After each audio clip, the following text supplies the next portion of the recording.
The next morning, I stood outside Morrison Industries, corporate headquarters, staring up at the gleaming tower that seemed to pierce the very clouds. 48 floors of glass and steel that represented more money than I could comprehend, more power than I'd ever imagined. And somewhere in there, James Morrison was waiting for me with an offer that would either save my life or completely upend it. The lobby was all marble and chrome, the kind of place where my diner uniform would have marked me as an intruder. But the receptionist, a kind woman named Helen, greeted me like I belonged there.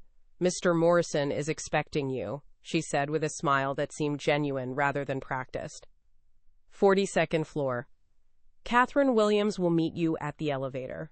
Catherine turned out to be a woman in her 50s with silver hair and sharp eyes that missed nothing. She was James Morrison's head of human resources, and according to the rumors I'd Googled frantically at 6 a.m., she was known for transforming lives with the same efficiency most people use to file paperwork. "Ms. Mitchell," she said, extending a hand that conveyed both warmth and authority. "James has told me quite a lot about you." "All good things, I hope," I replied, following her down a hallway lined with awards and photographs of Morrison Industries, charitable work. Hospitals built, scholarships funded, communities transformed. It was impressive and intimidating in equal measure. "He told me you showed extraordinary grace under pressure," Catherine said, leading me into a conference room with floor-to-ceiling windows that offered a view of the entire city. "He also told me about your mother's situation and your educational aspirations. We'd like to discuss some possibilities." She opened a folder that was surprisingly thick for someone she'd supposedly just met. Inside were copies of my high school transcripts, my community college records, even my scholarship applications from 2 years ago.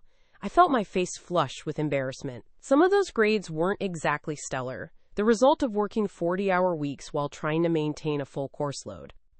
"Ms. Mitchell," Catherine said gently, noticing my discomfort, "we're not interested in perfect candidates. We're interested in people with character, determination, and the ability to remain compassionate under pressure. Based on what James witnessed last night, you have all three in abundance."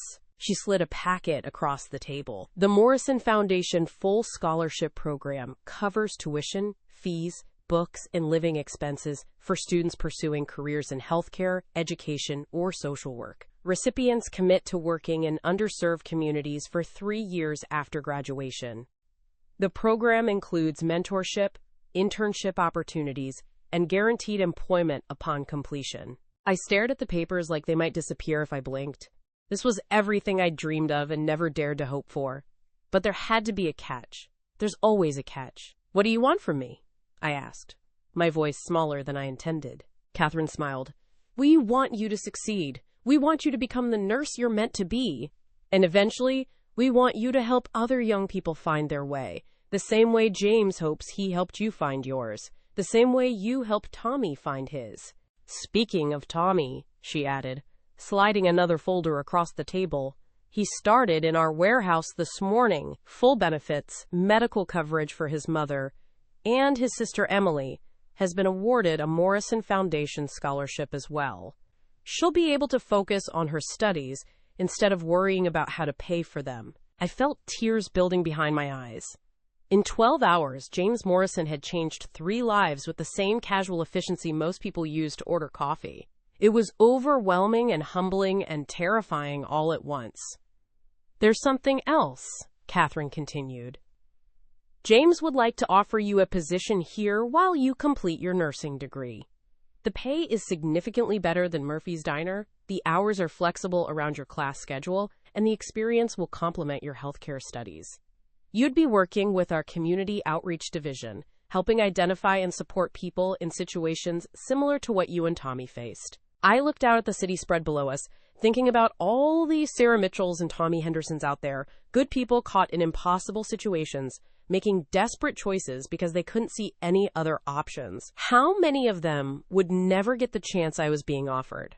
How many would fall through the cracks because they weren't lucky enough to be working when a billionaire decided to have coffee at midnight? It felt unfair. It felt miraculous. It felt like a responsibility I wasn't sure I was ready for. "What if I'm not good enough?" I asked. "What if I disappoint you?" Catherine leaned back in her chair. "James Morrison didn't build a billion-dollar company by making bad investments in people. He sees something in you, Sarah. Something worth betting on. The question is, do you see it in yourself? I thought about the scared girl I'd been 3 years ago, watching my mother forget my name while I figured out how to pay for her care. I thought about the woman I'd become, steady under pressure, kind in the face of desperation, strong enough to see past fear to the person underneath. Maybe Catherine was right. Maybe I had become someone worth betting on. I'll do it, I said, my voice stronger now. But I have one condition. Catherine raised an eyebrow. I want to keep working 1 shift a week at Murphy's Diner. The people there, they're my people. I don't want to lose touch with where I came from. Catherine's smile was approval, and respect rolled into one. I think James is going to like you even more than he already does. The paperwork took hours. Tax forms, scholarship agreements, employment contracts, benefit elections. Each signature felt like stepping further away from the life I'd known, and closer to something I'd never dared to dream. When it was finally done, Catherine walked me to the elevator. James wanted me to give you this, she said, handing me a small wrapped package. He said to tell you it's not charity, it's an investment, and investments are expected to pay dividends. The package contained a simple silver bracelet with an engraving that made my breath catch. Courage isn't the absence of fear. It's grace under pressure. I wore it home on the bus, fingering the smooth metal and trying to process the surreal turn my life had taken. 24 hours ago, I'd been a waitress with impossible dreams and mounting debt. Now I was a scholarship recipient with a future that stretched beyond Murphy's Diner, beyond my mother's medical bills, beyond the limitations I'd accepted as permanent fixtures of my existence. But the strangest part wasn't the scholarship or the job or even the bracelet. It was the feeling that James Morrison had seen something in me that I was only beginning to see in myself. That moment of calm during the robbery hadn't felt like courage at the time. It had felt like the only reasonable response to a human being in crisis. But maybe that was what courage actually was. Not the absence of fear, but the choice to respond with compassion instead of panic. Maybe grace under pressure wasn't about being fearless. Maybe it was about being afraid and choosing kindness anyway. I thought about Tommy starting his new job that morning, probably terrified and grateful in equal measure. I thought about his sister Emily, brilliant and driven, and finally free to pursue her dreams. I thought about James Morrison, a man with more money than most small countries, choosing to spend his Tuesday night in a diner where the coffee was mediocre and the clientele was questionable. People are complicated, I realized. Rich people, poor people, desperate people, powerful people, we're all just humans trying to figure out how to be better than our circumstances. Sometimes we succeed. Sometimes we fail spectacularly. And sometimes, if we're very lucky, we cross paths with someone who sees our potential and decides to bet on it. 3 months later, I was deep into my nursing prerequisites, working 3 days a week at Morrison Industries, Community Outreach Center, and still pulling 1 shift at Murphy's every Saturday night. It had become my anchor, that weekly return to fluorescent lights and bottomless coffee, to Pete and Martha and the cast of night owls who made the diner feel like home. James Morrison still came in sometimes, usually late, always ordering coffee black. We'd talk about my classes, about the people I was meeting through the outreach center, about the scholarship recipients I was helping to mentor. He never made it feel like charity or obligation. It always felt like friendship, unlikely as that seemed between a billionaire and a former waitress. One Saturday night in February, the bell above the door chimed and Tommy Henderson walked in. He looked different, filled out and confident, wearing a Morrison Industries jacket and a smile that reached his eyes.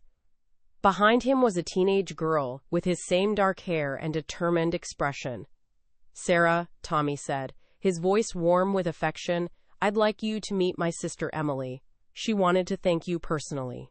Emily stepped forward with the kind of poise that comes from knowing your future is secure. "Ms. Mitchell," she said, shaking my hand with surprising firmness. "Tommy told me what you did that night. How you treated him like a person instead of a criminal. How you saw past his mistakes to who he really was. I wanted you to know that your kindness saved our whole family." I felt the familiar tightness in my throat that came with unexpected gratitude. You don't need to thank me, Emily. Your brother made a mistake, but he's a good person. Sometimes good people just need someone to believe in them. Emily smiled, and I saw the future doctor she was going to become. That's what I want to do someday, she said. I want to work in communities where people don't have a lot of options. I want to be the person who sees past the surface to help people find better choices. The circle was completing itself, I realized. Tommy's desperation had brought James Morrison into our lives.